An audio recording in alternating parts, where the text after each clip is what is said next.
Hello students, complex variable में हम differentiation का जो पोर्शन है वो अच्छे से पढ़ लिए हैं। तो आज से हम कॉम्प्लेक्स वेरिएबल का जो बचा हुआ पोर्शन है इंटीग्रेशन वाला, वो पढ़ने की शुरुआत करने जा रहे हैं। अब ये जो कॉम्प्लेक्स वेरिएबल का इंटीग्रेशन वाला पोर्शन है, उसके अंदर ये जो टॉपिक है कॉन्टूर इंटीग्रल्स, ये बहुत ही ज़्यादा इम्पॉर्टेंट है। अगर ये टॉपिक के आपको न्यूमेरिकल आ गए, इसका मतलब 90% ये जो चैप्टर है हमारा इंटीग्रेशन वाला, वो आसानी से क्लियर हो जाएगा। और इस वीडियो में हम ये जो टॉपिक है काउंटर इंटीग्रल, उसके प्रीवियस ईयर क्वेश्चन ही करने वाले हैं। और साथ ही साथ जो भी आपको होमवर्क क्वेश्चन दिए जाएंगे वो आपको ईमानदारी से सॉल्व करने हैं। So I hope you are ready with your pen and paper. So without wasting much time, let us start this video. तो सबसे पहले तो कॉन्टूर इंटीग्रेशन या कॉन्टूर इंटीग्रल का मतलब समझ लेते हैं। सिंपल इंटीग्रेशन तो हम पढ़ते आए हैं, बहुत बार हमने पढ़ा है, इवन इन 11th में भी पढ़ा है, 12th में भी पढ़ा है, यहाँ पे भी हमने पढ़ा है। तो सिंपल इंटीग्रेशन में हम क्या करते थे कि मान के चलते हैं कि एक लाइन है ए से लेके बी तक। अगर ये लाइन को हम छोटे छोटे dx पार्ट्स में डिवाइड कर दे, कितने पार्ट? इनफाइनाइट पार्ट होंगे। कितने होंगे? फाइनाइट होंगे। लेकिन कैसे पार्ट में डिवाइड कर देंगे? dx पार्ट में, यानी जो लेंथ होगा वो dx के बराबर होगा। अब सारे dx पार्ट को अगर हम ऐड करते हैं या फिर अगर इंटीग्रेट करते हैं, कहाँ से कहाँ तक? यहाँ से यहाँ तक, यानी a से लेके b तक अगर हम इंटीग्रेट करते हैं सारे dx पार्ट को, तो पूरा का पूरा लाइन मिल जाएगा। मान के चलते हैं कि ये लाइन का कुछ इक्वेशन है जिसका फंक्शन कुछ f ऑफ x है, तो ये f ऑफ x को यहाँ पे रख देंगे और सारे dx को हम a से b तक इंटीग्रेट करा देंगे, तो हमें पूरा लाइन का लेंथ मिल जाएगा। ये था हमारा सिंपल इंटीग्रेशन। अब ये कॉम्प्लेक्स इंटीग्रेशन क्या होता है, कॉन्टूर इंटीग्रेशन क्या होता है, वो समझ लेते हैं। तो जब हमारे पास सेट्स होते हैं पॉइंट के, जैसे कि यहाँ पे हो गया पॉइंट के set z, z1, z2, z3, z4, ऐसे बहुत सारे सेट होंगे पॉइंट के। सारे पॉइंट के जो सेट है उसको अगर हम कनेक्ट करते हैं तो एक कर्व बन के आता है, वो कर्व को C बोल देंगे और वो कर्व को हम कॉन्टूर कर्व बोलते हैं। तो आई होप कॉन्टूर कर्व का मतलब भी समझ में आ गया होगा। कॉन्टूर कर्व यानी क्या? बहुत सारे सेट ऑफ पॉइंट है, उनको अगर हम कनेक्ट करते हैं तो एक कर्व बनता है जिसे कॉन्टूर कर्व बोलते हैं। अब कॉन्टूर इंटीग्रेशन यानी क्या, कॉन्टूर इंटीग्रल यानी क्या, वो समझ लेते हैं।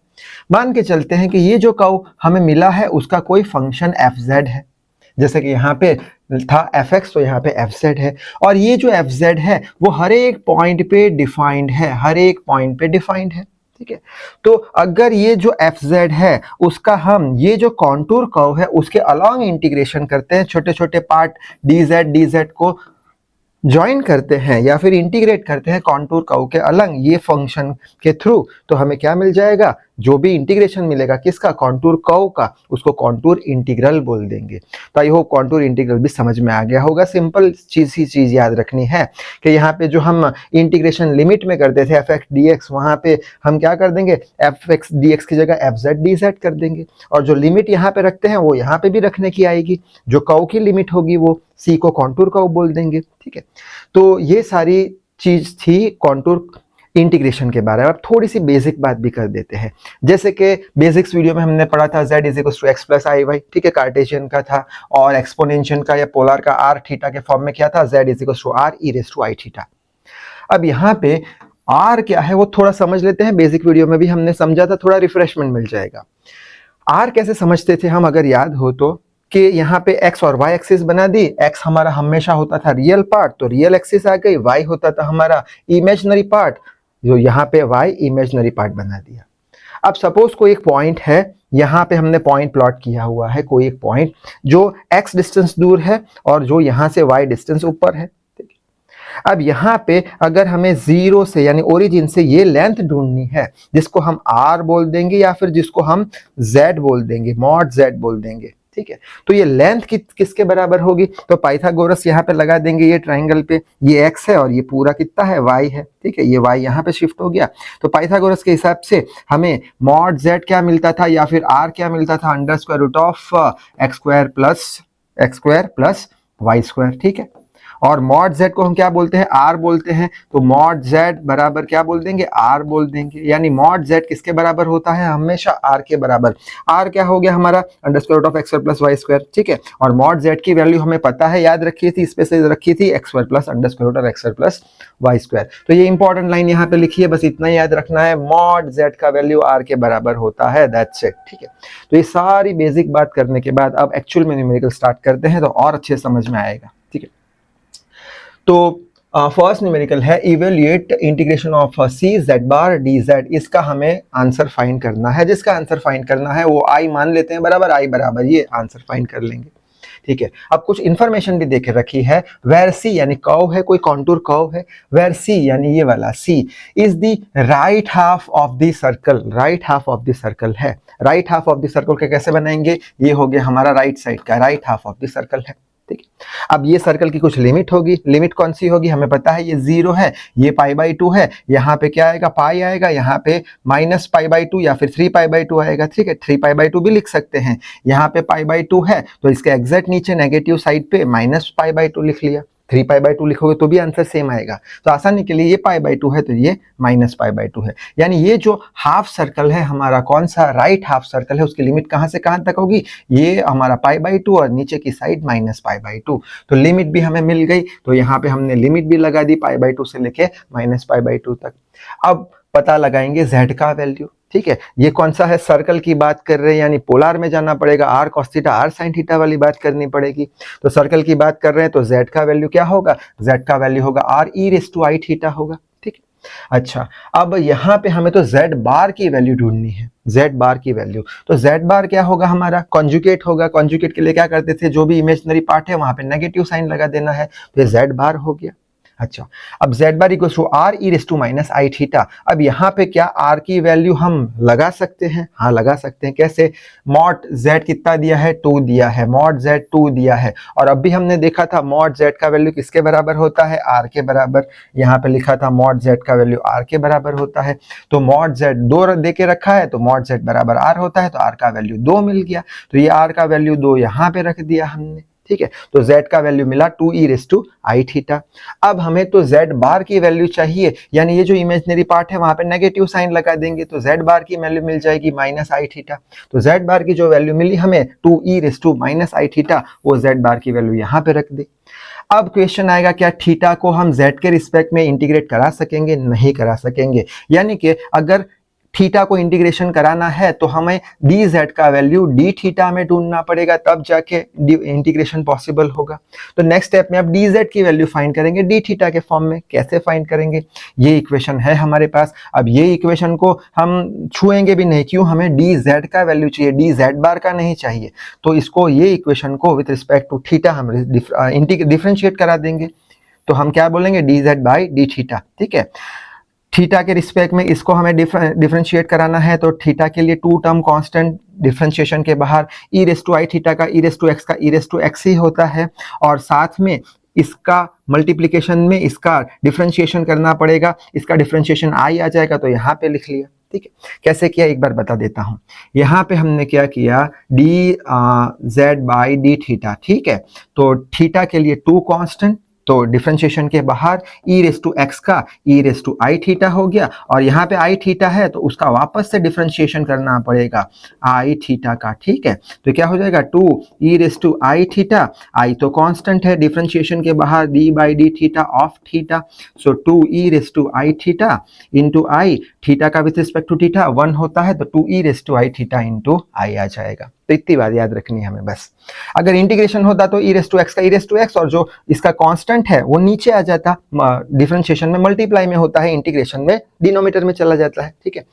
अब इस पे से dz का वैल्यू आसानी से ढूंढ पाएंगे, d थीटा को यहाँ रख दिया हमने, क्लियर। तो ये dz का वैल्यू 2i e⁻θ वाला dz का वैल्यू यहाँ पे पूरा रख दिया, खत्म। आगे बढ़ लेते हैं। अब यहाँ पे ये जो हमारा e⁻I थीटा है, ये e⁻I थीटा, और ये e⁻I थीटा है, यानी नीचे को अगर मैं रखता हूँ तो ये प्लस हो जाएगा, e⁻I थीटा आ जाएगा। इसको नीचे लाते हैं तो पावर प्लस हो जाएगा, ऊपर जाके माइनस हो जाएगा। तो e⁻I थीटा कैंसिल, यानी e⁻I थीटा और e⁻I थीटा कैंसिल हो जाएगा, ठीक है।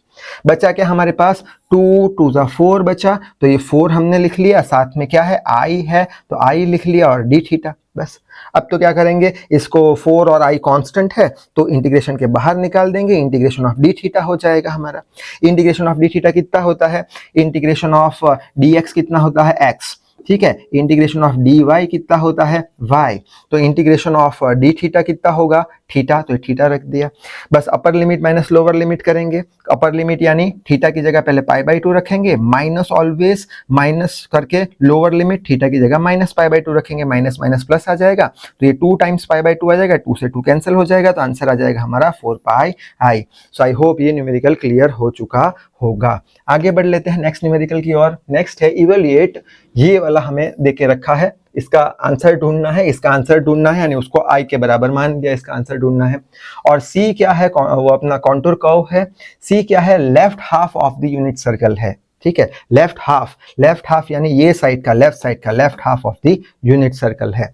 अब यूनिट सर्कल क्या होता है, जिसका रेडियस 1 के बराबर होता है, जिसका r कितना होता है 1 होता है, उसे यूनिट सर्कल बोलते हैं। और क्या देके रखा है, इसका इक्वेशन भी देके रखा है, x square plus y square is equal to, circle का इक्वेशन क्या होता है, x square plus y square is equal to r square, ठीक है। और यहाँ पे x square plus y square is equal to 1 यानी आर का वैल्यू क्या हो गया, आर का वैल्यू 1 हो गया, आर स्क्वायर का वैल्यू 1 हो गया तो आर का वैल्यू 1 हो गया, ठीक है। अगर ये इक्वेशन नहीं देके रखा होता तो भी चल जाता, क्यों, हमें बोल के रखा है यूनिट सर्कल है, यूनिट सर्कल का रेडियस 1 के बराबर है, तो वही लिखा है x square plus y square is equal to r square, क्या है, यूनिट सर्कल का इक्वेशन है। और यूनिट सर्कल के लिए आर का वैल्यू क्या होगा, देके रखा है 1 तो आर का वैल्यू 1, तो आर का वैल्यू 1, ठीक है। अच्छा, अब आर का वैल्यू 1 मिल गया तो मॉड जेड का भी वैल्यू मिल गया। मॉड जेड बराबर क्या होता है, आर होता है, आर का वैल्यू 1 तो मॉड जेड का वैल्यू 1 के बराबर। बस तो ये मॉड जेड का वैल्यू हमने 1 के बराबर रख दिया, यहाँ पे 1 के बराबर रख दिया, खत्म, ठीक है। अब dz की वैल्यू बाकी है, dz की वैल्यू ढूंढ लेते हैं। तो dz की वैल्यू कैसे ढूंढेंगे, वापस से हमने वो हमारा पोलर कोऑर्डिनेट सिस्टम ही यूज करना है, क्योंकि सर्कल की बात है। z क्या होता है, r e raise to theta, r का वैल्यू देके रखा है, कितना है आर का वैल्यू 1 है तो ई रेस टू आई थीटा हो गया।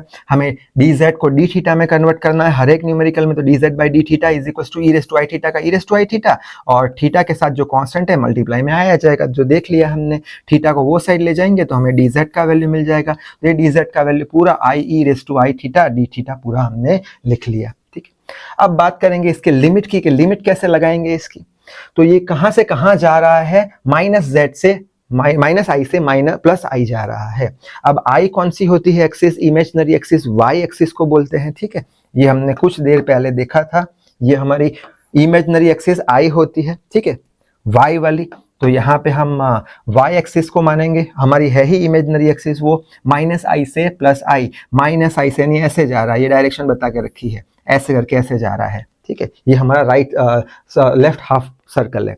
अब यहाँ से ऐसे जाना है तो ये कैसा हो गया 0, अगर ऐसे जाते तो ये 0 ये π/2 आता, ऐसे जाना है तो 0 ये माइनस π/2 आएगा, ठीक है, नेगेटिव डायरेक्शन में जा रहे हैं, माइनस π/2 तो ये माइनस π आएगा, तो ये माइनस 3π/2 आएगा, ठीक है। समझ में आ गया, क्या किया, 0 से ऐसे जा रहे हैं तो माइनस π/2 आया, ये आ गया माइनस पाई और ये माइनस 3π/2 आ गया, तो लिमिट भी मिल गई हमें माइनस π/2 से लेके माइनस 3π/2, तो वही लिखा है माइनस π/2 से लेके माइनस 3π/2। तो इतने तक तो क्लियर हो चुका होगा। बस अब कुछ बचा नहीं है इसमें अब ये 1 तो चला गया, आई तो कांस्टेंट है तो इंटीग्रेशन के बाहर लिख लिया, e raise to i theta d theta कर दिया, ठीक है। अब क्या करेंगे, इंटीग्रेशन करेंगे किसका, ई रेस टू आई थीटा का। E raise to i theta का डिफरेंशिएशन क्या होता था, ई रेस टू एक्स का ई रेस टू एक्स होता था, कहाँ पे किया था, ई रेस टू एक्स का ई रेस टू एक्स होता था, और थीटा के साथ जो कांस्टेंट टर्म आती थी वो मल्टीप्लाई में हो जाती थी। इसका इंटीग्रेशन करेंगे तब क्या होगा, ये जो आई है वो डिवाइड में चला जाएगा, बस। तो इसका integration e raise to i theta, ठीक है, डिवाइडेड बाय आई कर दिया। डिफरेंशिएशन में हमेशा मल्टीप्लाई होता है, इंटीग्रेशन में डिवाइड में जाता है।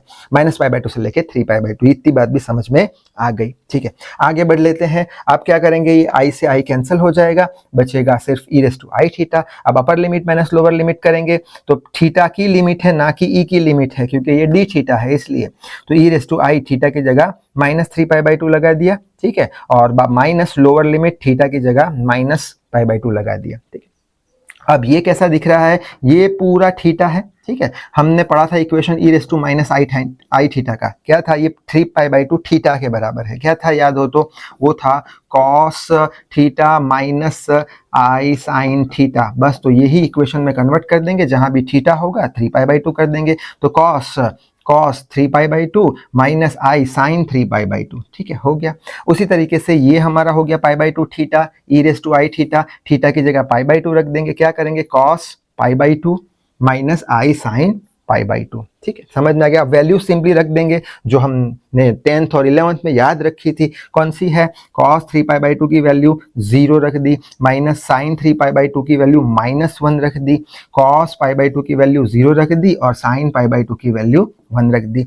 ये माइनस माइनस प्लस हो जाएगा तो प्लस आई आ जाएगा, ये माइनस माइनस प्लस तो प्लस आई आ जाएगा, तो आंसर हमारा मिल जाएगा i = 2i। So I hope ये न्यूमेरिकल भी क्लियर हो चुका होगा। आगे बढ़ लेते हैं। नेक्स्ट न्यूमेरिकल है इवैल्यूएट, इसका इवैल्यूएशन करना है, यानी कि जिसका ढूंढना है उसको i बराबर मान लिया हमने। Where c is the unit circle बोल के रखा है, तो r का वैल्यू 1 यानी मॉड z का वैल्यू 1 आ जाएगा। ठीक है, कंस्ट्रक्ट क्लॉकवाइज। अब ये पूरा सर्कल है, हाफ पोर्शन दिया नहीं है, पूरा सर्कल है, तो ये पूरा सर्कल हमने बना दिया। ठीक है, और डायरेक्शन बता दी काउंटर क्लॉकवाइज यानी एंटी क्लॉकवाइज, ऐसे कुछ है, डायरेक्शन से कुछ खास फर्क पड़ेगा नहीं क्योंकि पूरा सर्कल है। ठीक है, तो इसका हमें इवैल्यूएशन करना है यानी इंटीग्रेशन करना है, तो अब इसकी लिमिट चाहिए कि सर्कल की लिमिट कहाँ से कहाँ तक होती है, 0 से स्टार्ट किया, ये पाई, ये 2π यानी 0 से पाई। सर्कल कहाँ से शुरू होगा, 0 से लेके पाई, फिर पाई से लेके 2π, से 0 से 2π। तो इसकी सर्कल की लिमिट हमने रख दी 0 से लेके 2π।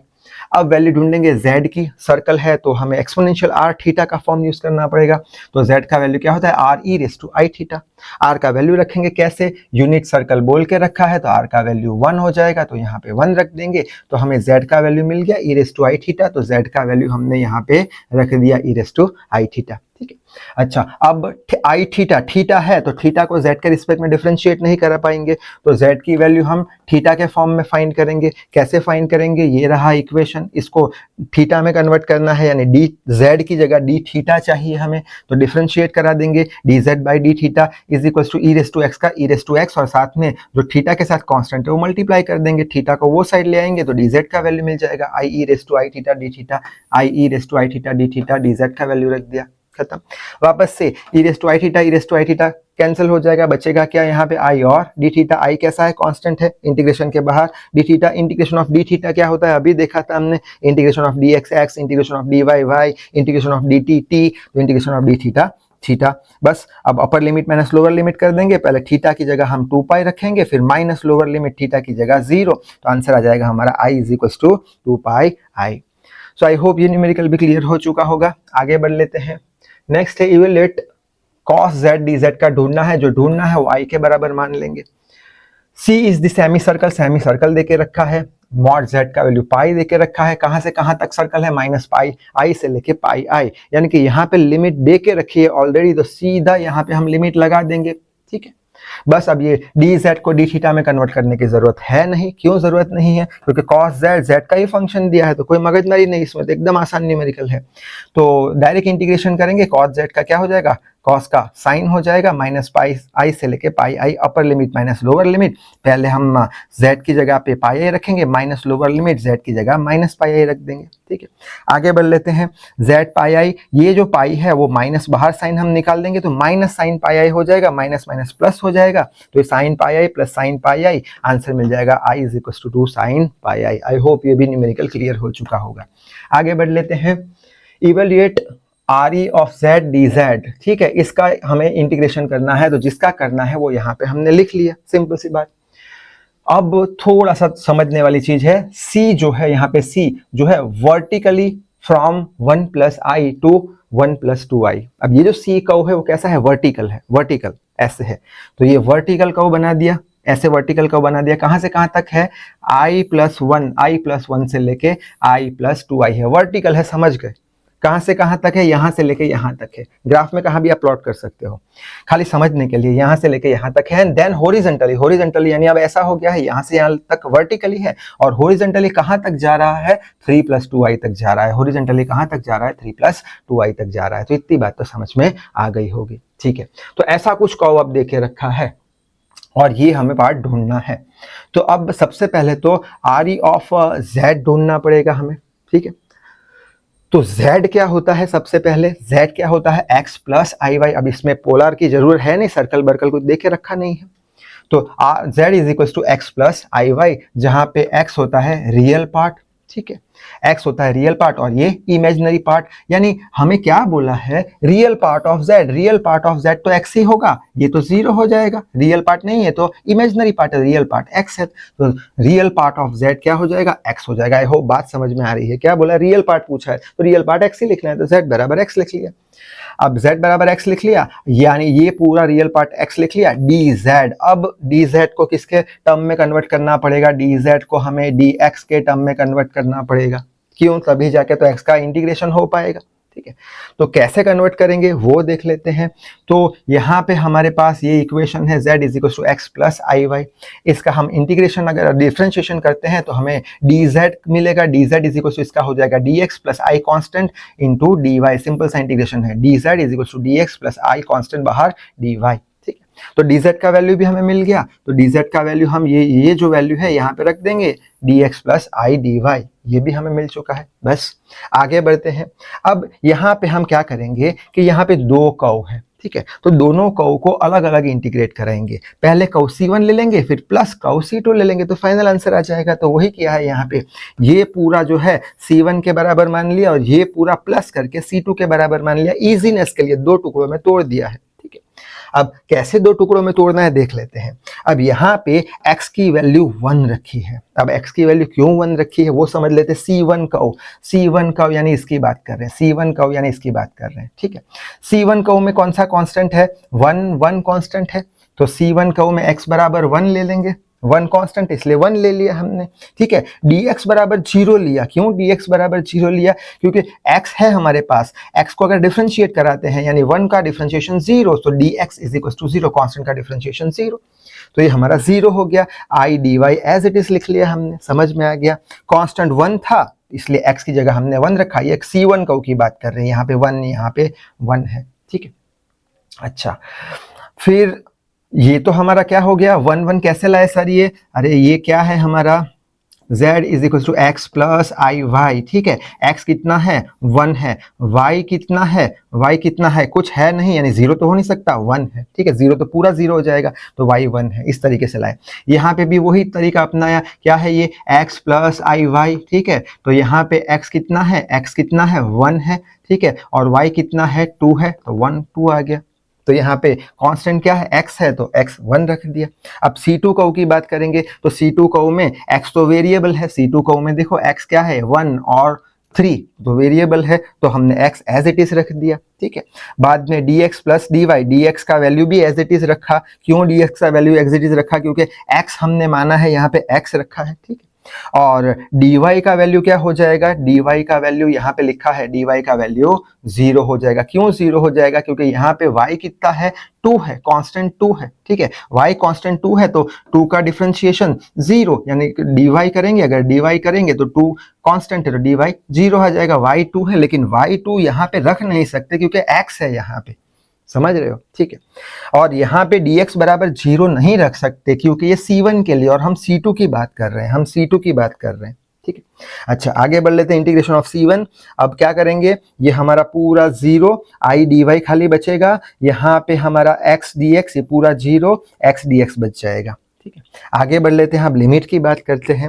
अब फर्स्ट कर्व की जो लिमिट है, ये वाले कर्व की लिमिट है, ये वाले कर्व की लिमिट, ये कहाँ से कहाँ तक जा रही है, ये तो 1 तो कांस्टेंट है, लेकिन कहाँ से कहाँ तक जा रही है, 1 से लेके 2 तक जा रही है, तभी तो पूरी लाइन मिलेगी। तो वही लिखा है 1 से लेके 2 तक जा रही है तभी पूरी लाइन मिलेगी, और साथ में लगा देंगे i d y, i constant है बाहर निकाल दिया। ठीक है, अच्छा अब सेकंड कर्व की बात करेंगे, C2 कर्व की बात करेंगे, तो यहाँ पे हम देखते हैं 1,2 है, 3,2 है, तो यहाँ पे कांस्टेंट क्या है 2 है, तो इससे तो कुछ मिलेगा नहीं, ये यहाँ से यहाँ जा रहा है, यानी 1 से लेके 2 जा रहा है, 1 से लेके 3 जा रहा है। ठीक है, ये 2 तो कांस्टेंट है, मिलेगा नहीं इंटीग्रेशन इसका। 1 से लेके अगर 3 हम छोटे छोटे पार्ट को ऐड करेंगे तब जाके तो पूरी लाइन मिलेगी, तो यहाँ पे 1 से लेके 3 ले लिया। वापस एक बार, ये कर्व में क्या किया था, 1 से लेके 2 गए थे, 1 से 1 में कुछ मिलेगा नहीं, 1 से लेके 2 जो चेंज हो रहा है वो 1 से लेके 2, यहाँ पे क्या चेंज हो रहा है 2 से लेके 3, सॉरी 1 से लेके 3, तो 1 से लेके 3 जो चेंज हो रहा है वो लिमिट रखनी है, दैट्स इट कर्व की।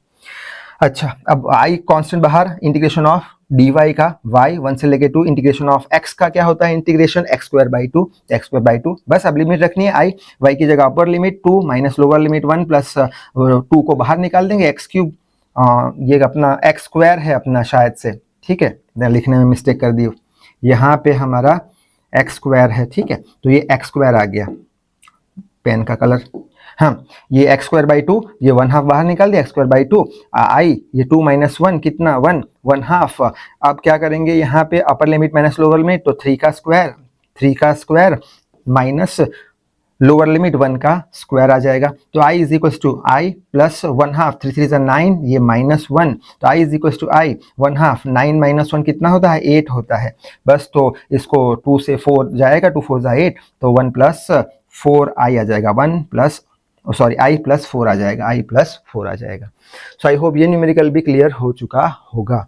आगे बढ़ लेते हैं नेक्स्ट न्यूमेरिकल की ओर। नेक्स्ट है इवेल्युएट, इसका इवोल्यूशन करना है along the curve z is equal to t square plus i t. ये कोई कर्व देके रखा है t square plus i t, उसके अलोंग करना है बस। तो इसको करना है तो जिसको ढूंढना है वो आई मान के चलेंगे अपन, ठीक है।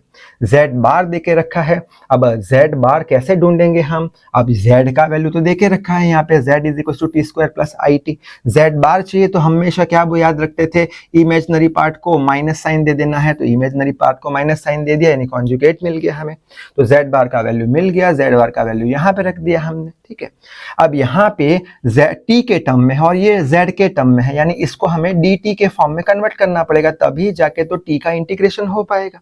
तो कैसे कन्वर्ट करेंगे, तो यहाँ पे हमें z इज इक्वल टू क्या देके रखा है, t square plus i t, ठीक है। इसका हम डिफरेंशिएशन कर देंगे विथ रिस्पेक्ट टू टी, तो dz बाई dt क्या हो जाएगा, t का differentiation with respect to t 2t plus i constant, differentiation के बाहर t का डिफरेंशिएशन 1, तो 1 लिखा नहीं तो i, शायद से डिफरेंशिएशन समझ में आ गया होगा। यहाँ से हम dz की वैल्यू ढूंढ लेंगे, dt यहाँ पे लगा दिया तो dz की वैल्यू आ गई 2t plus i into dt, तो dz की वैल्यू भी हमने डाल दी।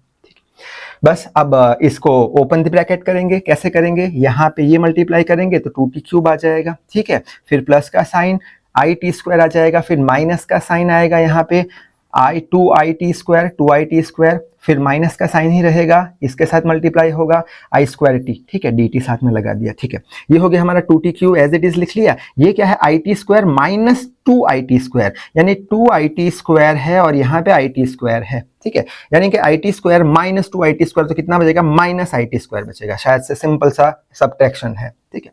अच्छा, it square as it is लिख लिया, dt एज इट इज लिख लिया, ठीक है। आगे बढ़ते हैं, 2t क्यूब लिख लिया, it स्क्वायर लिख लिया। अब ये i स्क्वायर जो होता है उसका वैल्यू हमने याद रखा था -1 के बराबर, तो आई स्क्वायर निकाल दो, -1 कर दो तो माइनस माइनस प्लस आ जाएगा, t आ जाएगा, ठीक है। आगे बढ़ लेते हैं, अब इंटीग्रेशन कर देते हैं। टी क्यूब का इंटीग्रेशन कितना होता है, t raise to 4/4 minus i t square का t cube by 3 plus t का टी स्क्वायर बाई 2, 0 से लेके 2, ठीक है।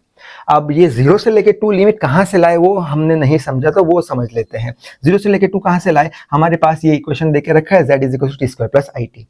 यहाँ पे लिमिट कौन सी है, 0 है, किसकी लिमिट है, z की लिमिट है। तो जब z बराबर 0 होगा, जब z बराबर 0 होगा तो t का क्या होगा, z बराबर 0, इसका मतलब क्या निकला, z बराबर 0, z is equal to x plus i y, ठीक है। तो z बराबर 0 इसका मतलब क्या निकला, x का वैल्यू भी 0 होगा, y का वैल्यू भी 0 होगा, तभी तो z 0 होगा, यानी z बराबर 0 तब x बराबर 0, z बराबर 0 तब x बराबर 0, x बराबर ये है ना हमारा, तो x प्लस आई वाई, यानी टी स्क्वायर कितना हो जाएगा, 0, यानी टी कितना हो जाएगा, 0। शायद से बात समझ में आ गई। तो x बराबर 0 तब t बराबर 0। अब जब x बराबर हमारा z बराबर 4 प्लस 2i होगा, z बराबर 4 प्लस 2i होगा, तब t बराबर कितना होगा, तो z प्लस 4i दिया है, 4 प्लस 2i देके रखा है जो z का वैल्यू है, और z बराबर क्या है, t square plus i t है, t square plus i t है, तो यहाँ पे 2i और आई टी दोनों को इमेजनरी पार्ट को कंपेयर कराएंगे तो t बराबर क्या आ जाएगा, 2 आ जाएगा। आई होप बात समझ में आ रही है। इमेजनरी पार्ट को कंपेयर कराया, t बराबर 2 आ गया, तो t बराबर क्या लिख लिया हमने, 2, कब z बराबर 4 प्लस 2i होता है तब, ठीक है। यहाँ से आगे बढ़ लेते हैं, ये तो हमारा हो गया, यहाँ से 4, ये 2 आ गया, तो ये 2 यहाँ पे आई 3t cube T square by 2, ठीक है। अपर लिमिट माइनस लोअर लिमिट करने की ज़रूरत नहीं है। क्यों ज़रूरत नहीं है, क्योंकि माइनस लोअर लिमिट करेंगे तो t की जगह 0 रखेंगे तो पूरा टर्म 0 हो जाएगा, ठीक है। तो अपर लिमिट ही करेंगे, माइनस लोअर लिमिट तो 0 ही है, तो अपर लिमिट में पहले t की जगह 2 रखा तो 2 का 4 डिवाइडेड बाई 2 आई टी 2 का क्यूब डिवाइडेड बाई 3 2 का स्क्वायर डिवाइड बाई 2। अब इससे एक 2 चला जाएगा, 2 का क्यूब 8 आ जाएगा, यहाँ पे ए 2 का क्यूब 8 बाई 3 आई आएगा, यहाँ पे एक 2 चला जाएगा, 2 एक बचेगा तो 2 लिख दिया। ये 8 प्लस 2 कितना होता है 10, तो 10 लिख लिया, 8 बाई 3 आई। तो ये हो गया इसका आंसर। शायद से न्यूमेरिकल भी अच्छे समझ में आ गया होगा। नेक्स्ट न्यूमेरिकल देख लेते हैं, सारे PYQ सॉल्व करेंगे, सब क्लियर हो जाएगा। इवेल्युएट, इसको इवेल्युएट करना है, जिसको इवेल्युएट करना है वो यहाँ पे लिख दिया। सी कोई है फ्रॉम 0, कहाँ से शुरू हो रहा है 0 से शुरू हो रहा है, और क्या है यूजिंग पैराबोला। पैराबोला का इक्वेशन क्या होता है y = x² या x = y²।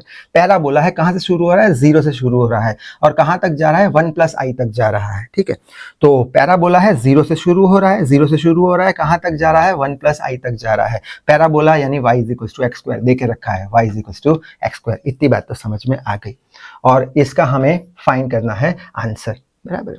तो अब हम जाते हैं, क्या ढूंढना है हमें यहाँ पे z बार का वैल्यू। तो z बार का वैल्यू कैसे ढूंढेंगे, तो यहाँ पे लिख के रखा है क्या कि यहाँ पे गिवन क्या है y = x² है। ठीक है, गिवन है y = x², z बार का वैल्यू चाहिए।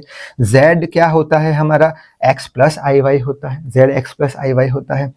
y = x² गिवन है, तो इसमें y की जगह x² रखो तो x + i x² आ जाएगा। इतनी बात समझ में आई। हमें z नहीं चाहिए, हमें तो z बार चाहिए। तो z बार यानी इमेजनरी पार्ट है, नेगेटिव साइन लगा दो, इमेजनरी पार्ट है नेगेटिव साइन लगा दो। z बार का वैल्यू मिल गया x - ix²। आई होप बात समझ में आ गई होगी, z बार कैसे निकाला हमने।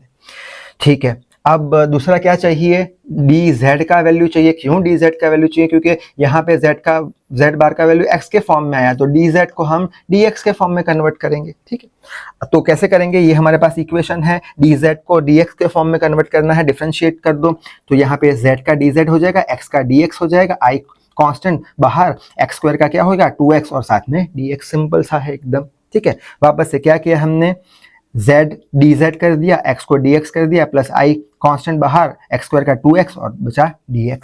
ठीक है, या फिर dz/dx करके भी आप कर सकते हो, शॉर्टकट में लिखा है मैंने। हाँ, तो हमारे पास dz का वैल्यू मिल चुका है, क्या कॉमन आ जाएगा dx, यहाँ से dx कॉमन, यहाँ से dx कॉमन बाहर कर दिया, यहाँ पे बचा 1, यहाँ पे बचा 2xi। ठीक है, तो ये dz का वैल्यू, ये dz का वैल्यू यहाँ पे रख दिया 1 + 2ix dx। क्लियर है इतने तक? ठीक है, आगे बढ़ लेते हैं। अब क्या करेंगे, बस ब्रैकेट को ओपन करेंगे। कैसे ब्रैकेट को ओपन करेंगे, ठीक है, वापस से लिमिट कैसे ली, ये वाली लिमिट लेनी पड़ेगी हमें, क्योंकि हम कन्वर्ट करें तो लिमिट लेनी पड़ेगी। लिमिट कैसे लेगी, एकदम सिंपल है। क्या बोला है, कहाँ से शुरू हो रहा है 0 से, यानी 0 से x = 0 से शुरू हो रहा है। ठीक है, x = 0 या y = 0 से शुरू हो रहा है। कहाँ तक जा रहा है 1 + i तक जा रहा है। 1 + i, z = क्या होता है x + iy। ठीक है, यानी कि यहाँ पे y का वैल्यू 1 है और x का वैल्यू कितना है 1 है, तो x का वैल्यू 1 है, तो 0 से लेके 1। x की बात हो रही है इसलिए 0 से लेके 1 बोला है, x की बात हो रही है, x 0 से शुरू होके x कहाँ तक जा रहा है 1 तक जा रहा है। ठीक है, तो लिमिट भी हमने रख दी। अब इसका ब्रैकेट ओपन करेंगे कैसे, ये x को मल्टीप्लाई करेंगे 1 से तो x आ गया, फिर x को मल्टीप्लाई करेंगे इससे तो 2ix² आ गया। ठीक है, फिर नेगेटिव साइन है तो नेगेटिव साइन लगा दिया, ix² एज इट इज आ गया। बाद में यहाँ पे ix² को इससे मल्टीप्लाई करेंगे तो क्या होगा 2i² x³, तो 2i² x³ dx आ गया। ठीक है, अब x² एज इट इज लिख लिया। अब यहाँ पे ये जो हमारा है 2 टाइम्स ix² - 1 टाइम ix² है, 2 i² में से एक i² माइनस करेंगे तो एक ix² आएगा, तो एक i² आ गया। ठीक है, और यहाँ पे i² की वैल्यू कितनी होती है -1 के बराबर, तो minus minus plus plus 2x³ dx आ गया। समझ में आ गया? ठीक है, आगे बढ़ते हैं। x का इंटीग्रेशन x²/2 होता है, i as it is, integration के बाहर x² का x³/3, 2 इंटीग्रेशन के बाहर एज इट इज, x³ का x²/4/4। लिमिट लगा देंगे 0 से लेके 1। बस अब अपर लिमिट माइनस लोअर लिमिट करेंगे। माइनस लोअर लिमिट करने की कोई जरूरत नहीं है। क्यों नहीं है? क्योंकि 0 जब x की जगह रखेंगे तो ये 0 हो जाएगा, ये 0 हो जाएगा, ये 0, 0/समथिंग 0, तो अपर लिमिट रख देंगे। चलो, तो सबसे पहले x की जगह 1 रखा, तो x की जगह यहाँ पे थोड़ा और मॉडिफिकेशन करने के लिए आई एक्स क्यूब बाई 4, ये 2 से 2 कैंसिल कर दिया और कुछ किया नहीं है तो 2 आ गया, 0 1। बस अब लिमिट रख देंगे, x की जगह 1 तो 1/2 आ गया, कहाँ लिखा है आगे 1/2 आ गया है। यहाँ पे i 1/3 आ गया, i/3, यहाँ पे 1/2 आ गया, यहाँ पे 1/2 आ गया, ठीक है। अब यहाँ पे क्या है 1/2 प्लस 1/2, आधा प्लस आधा पूरा 1 होता है, तो 1 प्लस i/3। तो आई होप ये न्यूमेरिकल भी समझ में आ गया होगा। तो यहाँ पे सारे PYQs खत्म होते हैं हमारे, ठीक है। और अगर ये समझ में आया तो 90% चैप्टर आपका क्लियर है। और साथ ही साथ ईमानदारी से ये जितने भी न्यूमेरिकल आपको दिए जा रहे हैं होमवर्क के लिए, वो आपको सॉल्व करने हैं और खुद से सॉल्व करने हैं, अपने आप से सॉल्व करने हैं। तो इस वीडियो में बस इतना ही। Till then read hard, work hard. Thank you very much.